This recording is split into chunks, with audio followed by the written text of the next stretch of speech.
போர் பதற்றம் அதிகரித்து வரும் நிலையில் ரஷ்ய அதிபர் புட்டின் பிரதமர் மோடியை தொடர்பு கொண்டு ஆதரவு தெரிவித்து பேசியுள்ளார். புட்டின் கொடுத்த வாக்குறுதிதான் உலக அளவில் கவனம் பெற்று வருகிறது. புட்டின் பேசியது என்ன பார்க்கலாம். ஜம்மு காஷ்மீரின் பகல்காமில் நடந்த பயங்கரவாத தாக்குதலுக்கு பிறகு பாகிஸ்தானுக்கு எதிராக இந்தியா பல்வேறு அதிரடி நடவடிக்கைகளை மேற்கொண்டு வருகிறது. சுற்றுலா பயணிகள் மீது தாக்குதல் நடத்திய பயங்கரவாதிகள், அவர்களுக்கு உதவியவர்கள் மீது இந்தியா கடும் நடவடிக்கை எடுக்கும் என்றும், அந்த நடவடிக்கை அவர்கள் கற்பனை செய்து கூட பார்க்க முடியாததாக இருக்கும் எனவும் பிரதமர் மோடி சூளுரைத்திருந்தார். அதன் ஒரு பகுதியாக சிந்து நதி நீர் ஒப்பந்தம் ரத்து, இந்திய வான்வெளியில் பாகிஸ்தான் விமானங்கள் பறக்க தடை, பாகிஸ்தானியர்கள் விசா ரத்து உள்ளிட்ட பல்வேறு நடவடிக்கைகளை மத்திய அரசு எடுத்துள்ளது.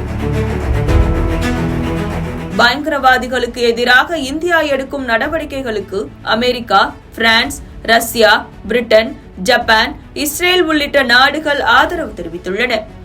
இந்த நிலையில் இந்தியா பாகிஸ்தானுக்கு இடையே போர் பதற்றம் நீடித்து வருகிறது. இந்தியாவின் முப்படைகளும் தயார் நிலையில் வைக்கப்பட்டுள்ளன. போர் விமானங்கள், போர் கப்பல்கள் தொடர்ந்து போர் ஒத்திகையில் ஈடுபட்டு வருகின்றன.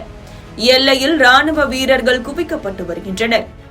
இப்படி பரபரப்பான சூழலில் இந்தியாவுக்கு முழு ஆதரவு அளிப்பதாக ரஷ்ய அதிபர் புட்டின் தெரிவித்துள்ளார். இந்தியா பாகிஸ்தான் பதற்றத்திற்கு மத்தியில் பிரதமர் மோடியை தொடர்பு கொண்ட புட்டின் பகல்காம் தீவிரவாத தாக்குதலுக்கு கடும் கண்டனம் தெரிவித்தார். மேலும் உயிரிழந்தவர்களின் குடும்பத்தினருக்கு இரங்கலையும் தெரிவித்தார். இந்த கொடூர தாக்குதல் காட்டுமிராண்டித்தனமானது என்றும், தாக்குதல் நடத்தியவர்கள் நீதியின் முன் நிறுத்தப்பட வேண்டும் எனவும், அதற்கான அனைத்து உதவிகளையும் இந்தியாவுக்கு செய்ய ரஷ்யா தயாராக இருக்கிறது என்றும் பேசியுள்ளார். எல்லையில் போர் பதற்றம் அதிகரித்து வரும் நிலையில் ரஷ்ய அதிபர் புட்டின் பிரதமர் மோடியை தொடர்பு கொண்டு பேசியது உலக தலைவர்களின் கவனம் ஈர்த்து வருகிறது.